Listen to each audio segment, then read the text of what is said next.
Welcome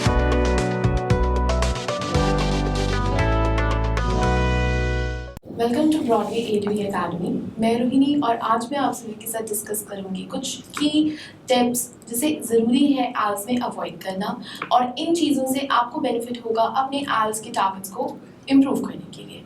सबसे पहले अगर मैं बात करूं कुछ ऐसे की मिस्टेक्स की जिन्हें अवॉइड करना ज़रूरी है तो उसमें सबसे पहली चीज़ आती है स्पीकिंग के लिए। स्पीकिंग पार्ट में आई नो मैनी स्टूडेंट्स और मैंने एक्सपीरियंस भी किया है कि बच्चे बहुत तेज़ बहुत ज़्यादा क्विकली स्पीकिंग देते हैं। So speaking too quickly is not good. आप अगर बहुत ज़्यादा तेज़ बोल रहे हैं तो सबसे पहली चीज़ इसमें प्रॉब्लम ये आएगी कि आप जो टॉपिक है उसका आंसर सही वे में डिलीवर नहीं कर पाएंगे। आपकी इंटोनेशन जो है वो करेक्ट नहीं होगी। इंटोनेशन मीन्स आपका पिच एंड आपकी रिदम जो है, जो फ्लो है स्पीकिंग का, वो सही नहीं होगा। डेफिनेटली स्पीकिंग में फ्लुएंट होना ज़रूरी है, but this is not right that you are speaking too quickly. अगर आप बहुत ज़्यादा जल्दी बोल रहे हैं तो आप 2 मिनट के क्यू कार्ड को टाइम पर कंप्लीट नहीं कर पाएंगे। टाइम से पहले ही आपका जो टॉपिक है वो वाइंड अप हो जाएगा। सो इसीलिए एक नॉर्मल, एक लिमिटेड पेस रखें। नेचुरल स्पीकिंग में अपनी नेचुरल स्पीकिंग से ओवर फास्ट बोलने की नीड नहीं है। Second major point is try to be friend with examiner. So आपको एग्जामिनर के साथ बहुत ज़्यादा फ्रेंडली होने की ज़रूरत नहीं है। There is no need to be friendly with examiner because आपका एग्जामिनर आपसे इंटरेक्शन जो कर रहा है just to make yourself confident and comfortable during the test. वो आपसे apart from your test related questions वो और कुछ नहीं पूछेंगे। The examiner will only ask you the things related to your exam, related to the ALS criteria. इसमें अगर हम एग्जामिनर के साथ बहुत ज़्यादा ओवर फ्रेंड होते हैं, अगर हम उन्हें कुछ एक्स्ट्रा स्टफ बोलते हैं, हमारा बॉडी लैंग्वेज, आपके फेशियल जेस्चर्स और the way you are interacting with the examiner is not correct, तो वहाँ पर वो चीज़ कॉर्डियल और एग्जाम पॉइंट ऑफ व्यू की तरफ से सही नहीं दिखती है। सो इट्स नॉट रिक्वायर्ड कि आप एग्जामिनर के साथ फ्रेंडली रहें। Next third important thing is speaking too loudly.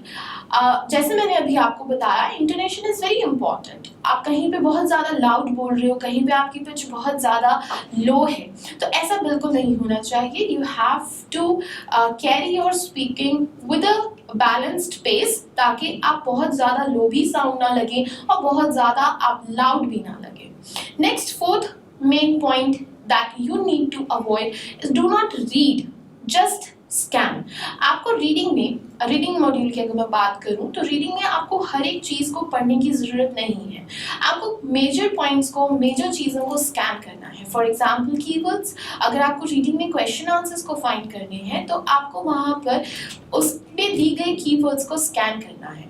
जहाँ पे आपको स्कैन की गई कीवर्ड्स लोकेशन मिल रही है, आपको सिर्फ उतना पार्ट रीड करना है। You are not supposed to read everything that is mentioned in the reading passages.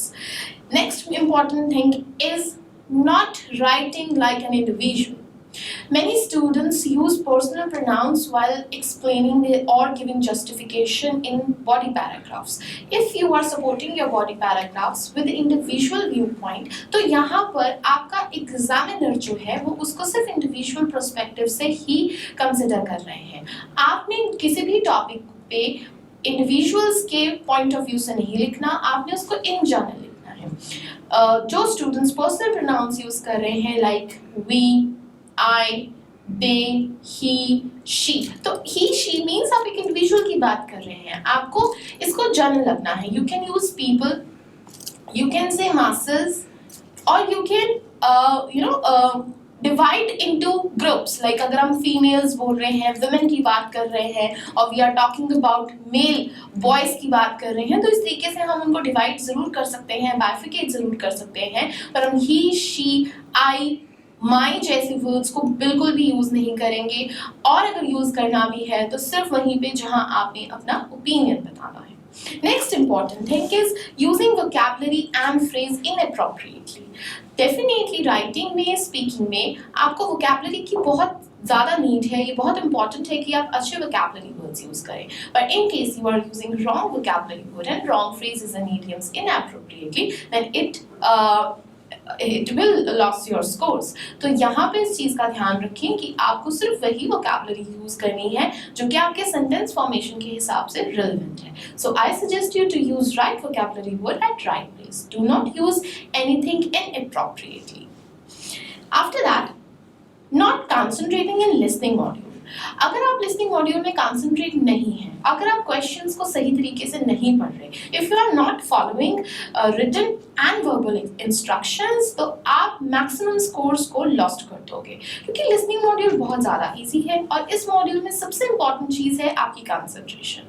यहाँ ऐसा बिल्कुल नहीं है कि आपको कुछ समझ में नहीं आएगा और you would not be able to understand the accent, because accent यहाँ बहुत ईजी रहता है समझना, पर इनके स्टूडेंट्स नहीं समझ पाते हैं due to lack of their confidence. और अगर आप भी चाहते हो लिसनिंग मॉड्यूल में फुल 9 out of 9 बैंड लेना, then you need to improve your concentration only.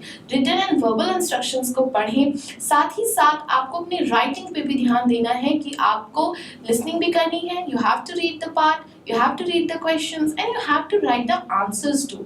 So इसके लिए need to be more focused. Then after, wasting time in a gap or pause between the sections of listening. Listening में मैंने ये चीज़ experience बहुत बार की है और इवन मैं अगर एग्जाम्पल लूँ तो 90% स्टूडेंट्स ड्यूरिंग पॉज उस गैप के टाइम पे वो इंस्ट्रक्शंस को नहीं रीड करते. They just waste their time by looking here and there. तो अगर आप यहाँ वहाँ देख कर अपना टाइम वेस्ट कर रहे हैं, अगर आप बुकलेट्स के ऊपर कॉन्सेंट्रेट नहीं हैं, अगर आप नेक्स्ट क्वेश्चंस को रीड नहीं कर रहे और you are not try to be focused on answers, तो आपको बहुत प्रॉब्लम होगी. आप उसका कंसेप्ट नहीं समझ पाओगे कि आपकी लिसनिंग किस चीज़ के ऊपर बेस्ड है. Next after that, last but very important thing is taking IELTS as a scary test. This test is to explore yourself. Many students feel that IELTS test is very difficult, it's very scary and they would not be able to crack their scores. But this test is all about exploring language. इस test में सिर्फ और सिर्फ आपकी proficiency test को ही जज किया जाता है. आप जितनी ज़्यादा एक्स्ट्रा प्रैक्टिस करोगे, प्रैक्टिस से ही आप अपनी प्रोफिशिएंसी को इम्प्रूव कर सकते हैं. लैंग्वेज के बारे में मैक्सिमम जितनी हो सके आप उतनी इंफॉर्मेशन गैदर कीजिए और फिर उसको अपने प्रैक्टिस में यूज़ कीजिए. If you started following these 10 major tips to avoid the mistakes in IELTS, I would surely say that you would be able to get more than 7 band in your IELTS exam and easily fulfill your dreams to go abroad. So मैं उम्मीद करती हूँ मेरे इस video से आप सभी को हेल्प मिलेगी. Do follow all the tips और अगर कोई डाउट हो तो आप नीचे दिए गए हेल्पलाइन नंबर पे कॉल भी कर सकते हैं. Thank you.